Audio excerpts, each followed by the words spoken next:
انسانی حق کا، انسانی خواہش کا تعلق ہے، جس وقت وہ قائم کریں تو اس وقت عین اس حالت میں بھی اللہ کے نبی محمد الرسول اللہ صلی اللہ علیہ وسلم نے دعا سکھلائی ہے کہ اس وقت بھی مرد یہ دعا پڑھے۔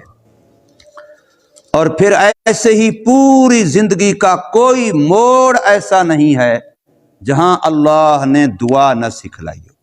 بچہ پیدا ہو تو یہ دعا، بچے کا ختنہ کرو تو یہ دعا، عقیقہ کرو تو یہ دعا، نکاح شادی کرو تو یہ دعا، تو ساری زندگی دعا کے ساتھ چلتی ہے، حتیٰ کہ چلتے چلتے اب آخری لمحہ آ گیا موت کا، تو فرمایا جس وقت وہ قریب المرگ ہو جائے، فرشتے موت کے حاضر ہو جائیں، اب وہ خود تو نہیں پڑھ سکتا لیکن اس کے قریب والے اب بھی سورہ یاسین پڑھو اور پہلے کلمے کی اسے تلقین کر لو۔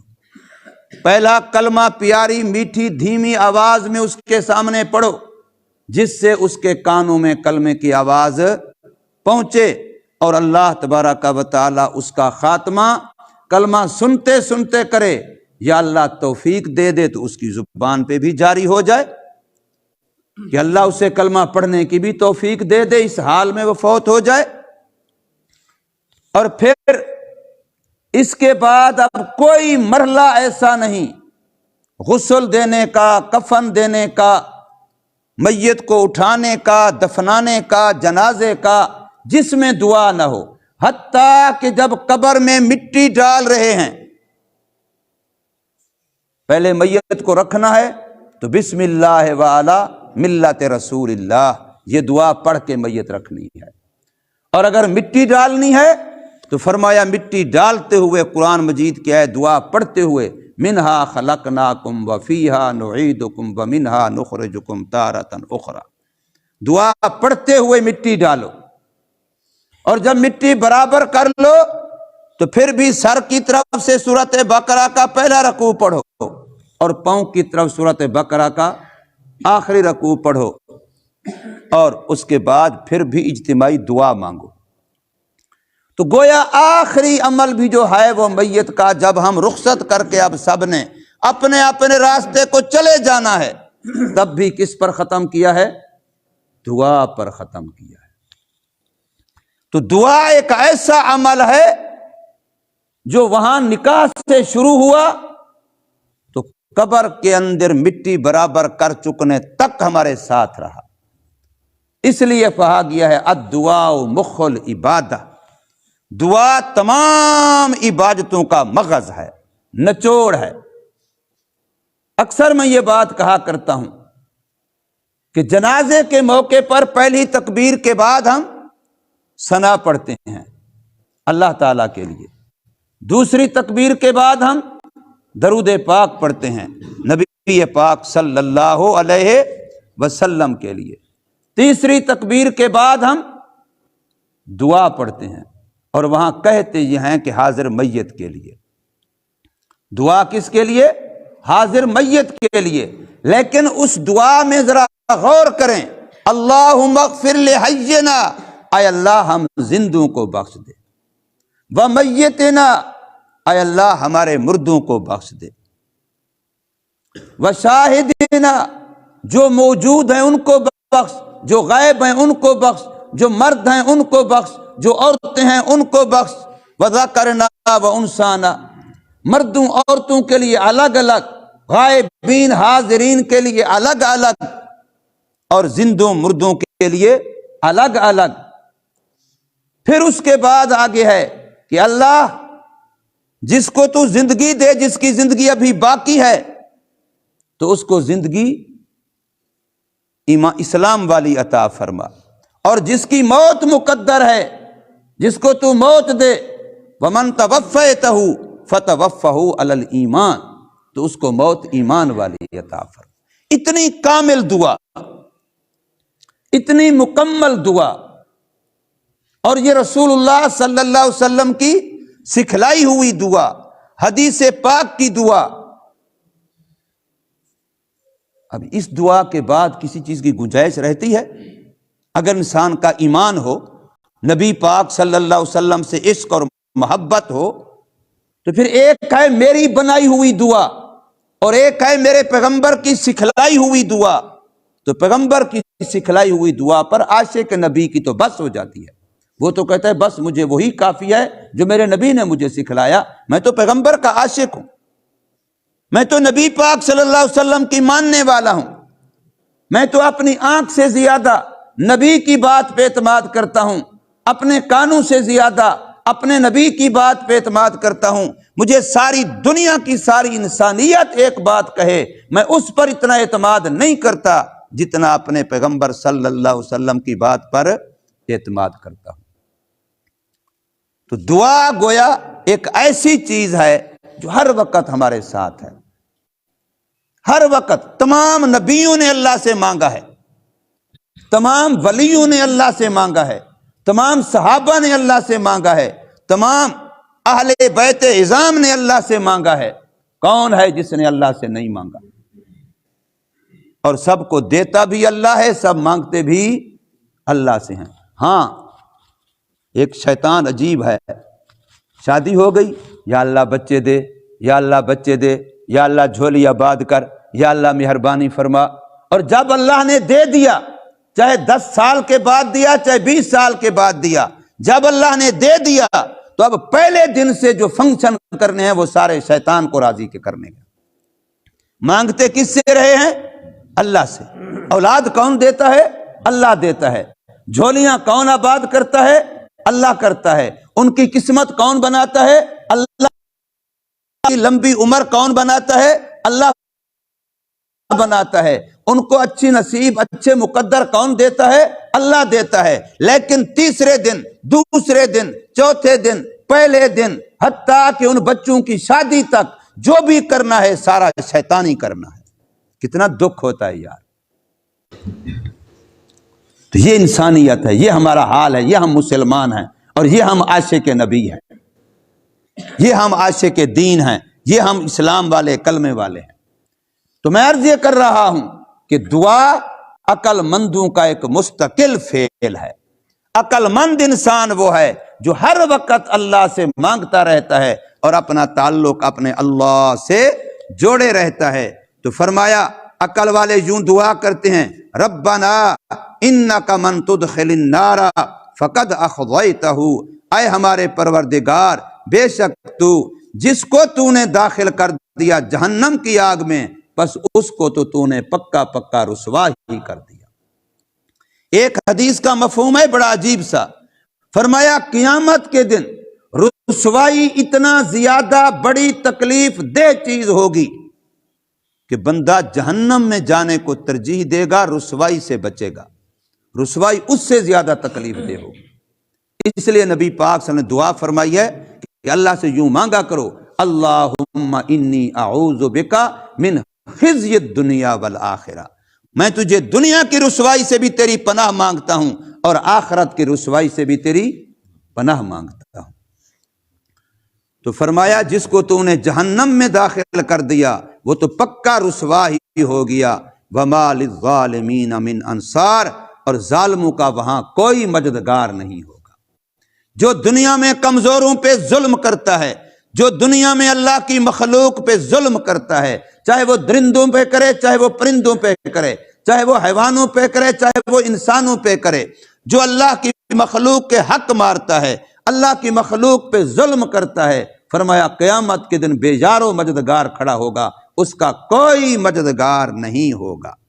اور عقل والے یوں دعا کرتے ہیں، ربنا اننا سمعنا، اے ہمارے پروردگار بے شک ہم نے سن لی، منادین ایک ندا دینے والے کی ندا، ینادی للایمان جو ندا دے رہا تھا ایمان کے، لوگو آؤ ایمان لے آؤ، لوگو ایمان کی طرف آ جاؤ۔ قرآن قیامت تک کے لیے ہے، یاد رکھ لو، قرآن صرف نبی کے زمانے کے لیے نہیں ہے، قرآن صرف صحابہ کے زمانے کے لیے نہیں ہے، قرآن قیامت تک کے لیے ہے۔ آج بھی وہ منادی ندا دے رہے ہیں، لوگو ایمان کی طرف آ جاؤ، لوگو ایمان کے تقاضے پورے کرو، لوگو اپنے آپ کو ایمان کے ساتھ متصف کر لو۔ تو فرمایا عقل مند وہ ہوتے ہیں جو ان ایمان کی طرف بلانے والوں کے بلاوے کو سن لیتے ہیں اور اس کو قبول کرتے ہیں، اس پر کان دھرتے ہیں، اس کو مانتے ہیں، اور وہ کہتے ہیں، وہ ندا دینے والا ندا دے رہا تھا، ان آمنوا بربکم، کہ ایمان لے آؤ اپنے رب پر، ہم نے اس کی ندا سنی، فآمنا، بس ہم بھی اس پر ایمان لائے، ہم بھی اپنے رب پر ایمان لے آئے۔ یہ ندا دینے والا پہلا محمد الرسول اللہ صلی اللہ علیہ وسلم ہے، جس نے مکہ کے قریب پہاڑ کی چوٹی پہ چڑھ کے مکے کے قبیلوں میں سے ایک ایک قبیلے کو اس وقت کے رواج کے مطابق خطرے کی علامت جیسے بنتی ہے، ایمرجنسی حالت جیسے بنتی ہے، اس طریقے سے چادر لہرا لہرا کے بلایا، او فلاں قبیلے والو، او فلاں قبیلے والو، اور جب سب قبیلوں کے نمائندے جمع ہو گئے تو میرے آقا نے ان سب سے فرمایا، دیکھو مکے والو، میں نے تمہارے اندر 40 سال گزارے ہیں، میری 40 سال کی زندگی تمہارے سامنے ہے، میں نے تمہارے اندر 40 سال گزارے ہیں، اب بتاؤ تم نے 40 سال میں مجھے کبھی جھوٹ بولتے ہوئے دیکھا؟ کبھی میں نے کسی سے کوئی 2 نمبری کی ہے؟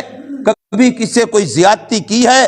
کوئی غلط بیانی کی ہے؟ کوئی جھوٹ تہمت کبھی کی ہے؟ گالی گلوچ کیا ہے؟ بہتان تہمت کبھی کسی پر لگایا؟ نہیں۔ تو فرمایا پھر اگر آج میں تمہیں کہوں کہ اس پہاڑ کے پیچھے بہت بڑا لشکر ہے جو مکے پر حملہ کرنا چاہتا ہے، اور تم پہاڑ کے اوپر کھڑے ہو، تم دیکھو تمہیں کوئی نظر نہیں آ رہا، لیکن میں کہتا ہوں کہ لشکر ہے، تو بتاؤ میری بات مانو گے کہ نہیں؟ کہنے لگے کہ جربناک مرارن، ہم نے آپ کا بار بار تجربہ کیا، ہم نے آج تک تمہیں کبھی جھوٹا نہیں پایا، ہماری آنکھیں نہیں دیکھ رہی، لیکن آپ کہیں کہ ہے تو ہم کہیں گے ہماری آنکھیں غلط کر رہی ہیں اور آپ صحیح فرما رہے ہیں، ہم مان لیں گے۔ تو حضور نے فرمایا پھر اگر اتنا مجھ پر اعتماد ہے، فَقُولُوا لَا إِلَٰهَ إِلَّا اللَّهُ تُفْلِحُونَ، لوگو میں تمہیں دعوت دیتا ہوں ایمان کی، تم کلمہ طیبہ لا الہ الا اللہ پڑھ لو، کامیاب ہو جاؤ گے۔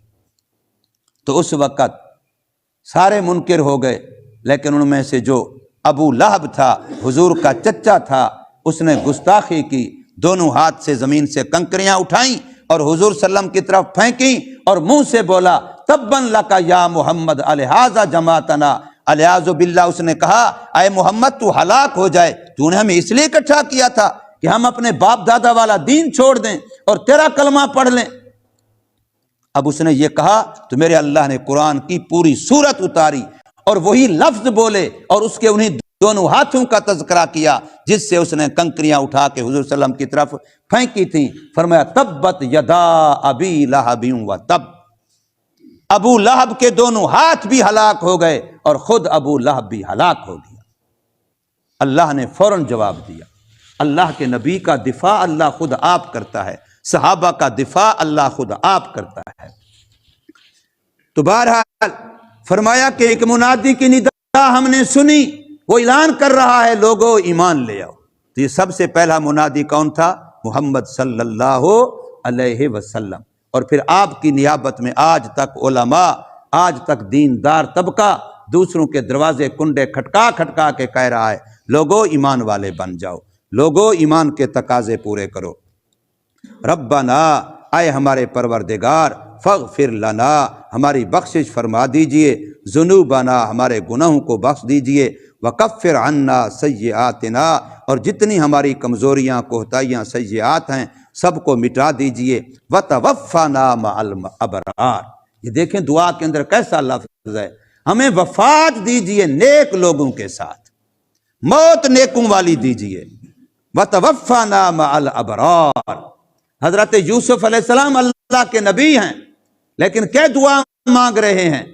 توفانی مسلما والحقنا بالصالحین، اے اللہ مجھے موت دے اسلام والی، اور مرنے کے بعد مجھے نیک لوگوں کے گروہ میں شامل کر دے، حالانکہ وقت کے نبی ہیں۔ ربنا، اے ہمارے پروردگار، وآتنا ما وعدتنا، اور دے دیجئے ہمیں وہ تمام اپنی نعمتیں جن کا آپ نے وعدہ فرمایا علی رسول کا، اپنے رسولوں کی زبان میں، کہ جو ایمان لائے گا نیکی کرے گا اس کو یہ میں عطا کروں گا جنت میں، قبر میں، آخرت میں۔ تو فرمایا وہ ساری ہمیں عطا فرمائیے، ولا تخزنا یوم القیامہ، اور قیامت کے دن ہمیں رسوا نہ فرمائیے۔ یہ ہے نیک لوگوں کی دعا، قیامت کے دن کی رسوائی سے ہمیں بچائیے۔ انک لا تخلف المیعاد، بے شک آپ اے اللہ وعدے کی خلاف ورزی نہیں کرتے۔ اللہ کے وعدے سچے ہیں، اللہ کے وعدے میں کسی وعدے کے اندر خلاف ورزی نہیں ہے۔ اللہ ہمیں یقین نصیب فرمائے، ہمیں بھی اللہ پاک ایسی محبت بھری دعائیں مانگنے کی توفیق عطا فرمائے۔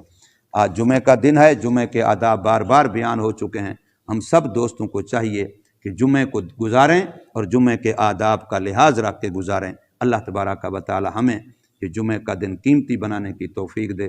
کوئی پتہ نہیں جمعہ ہماری زندگی کا آخری ہو، ہر دن کو، ہر نماز کو، ہر جمعے کو آخری سمجھ کے گزارنا چاہیے۔ اللہ تبارک و تعالی سمجھ عطا فرمائے، عمل کی توفیق دے۔ الحمدللہ رب العالمین والعاقبۃ للمتقین والصلاۃ والسلام علی اشرف الانبیاء والمرسلین۔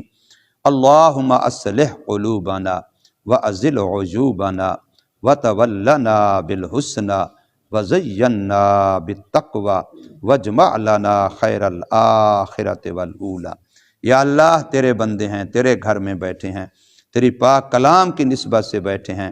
یا اللہ جمعہ کا دن ہے، بابرکت اور مبارک دن ہے، عظمت والا دن ہے۔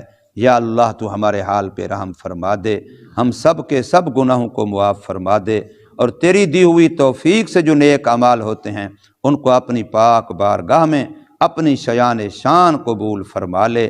یا الہ العالمین، ہم پورے محلے کی طرف سے معافی مانگتے ہیں، پورے محلے کے لیے رحمت مانگتے ہیں، پورے محلے کے لیے عافیت مانگتے ہیں، صحت اور برکت مانگتے ہیں، خیریں مانگتے ہیں۔ یا اللہ تو ہر گھر پہ رحمت فرما دے، ہر گھر کے ہر فرد پہ رحمت فرما دے، ہر مرد عورت بچے بچی پہ رحمت فرما دے۔ یا اللہ سب کے دل کی نیک مرادیں پوری کر دے۔ یا اللہ سب کو خوشیاں عطا فرما دے، سب کے لیے آسانیاں پیدا فرما دے، آپس کے اندر انس محبت جذبہ خیر خواہی نصیب فرما دے۔ یا اللہ ہم سب کی روحانی جسمانی ایمانی جتنے بھی یا اللہ کوتاہیاں ہیں، کمزوریاں ہیں، بیماریاں لگی ہوئی ہیں، ان سب کو دفع دور فرما دے۔ یا اللہ ہمیں دیندار بنا دے۔ یا اللہ ہمیں اپنے سے دعائیں مانگنے کی توفیق عطا فرما دے، اور ہم جتنی دعائیں مانگتے ہیں یا اللہ اپنے محبوب کے صدقے ہماری تمام دعاؤں کو قبول فرما لے۔ یا الہ العالمین، پوری امت کی طرف سے معافی مانگتے ہیں، پوری امت کو معاف فرما دے، پوری امت کو اجتماعی توبہ کی توفیق عطا فرما دے، پھر سے دوبارہ امت کو نبی والی زندگی نصیب فرما دے، سنتوں بھری زندگیاں نصیب فرما دے، حضور صلی اللہ علیہ وسلم والا کام نصیب فرما دے، حضور صلی اللہ علیہ وسلم والی فکر نصیب فرما دے۔ یا اللہ حضور صلی اللہ علیہ وسلم کی صحیح معنوں میں جو ہمیں وراثت آپ نے دی ہے، ہمیں اس کا حق ادا کرنے کی توفیق عطا فرما دے۔ پورے کا پورا دین یا اللہ منہج نبوی کے مطابق اس کو بیان کرنے کی توفیق عطا فرما، اور خود عمل کرنے کی توفیق عطا فرما۔ یا اللہ ہمارا جو 21-22 کا آنے والا یہ اجتماع ہے ہفتے اتوار کا، یا اللہ اس اجتماع کو قبول فرما، ہر طرح سے اس کو محفوظ فرما، زیادہ سے زیادہ اس کے فیوزات کو، برکات کو، انوارات کو، فضائل اور فوائد کو عام اور تام فرما، اور مخلوق خدا کو زیادہ سے زیادہ فائدہ حاصل کرنے کی توفیق عطا فرما۔ یا اللہ ہمیں بھی محروم نہ فرما۔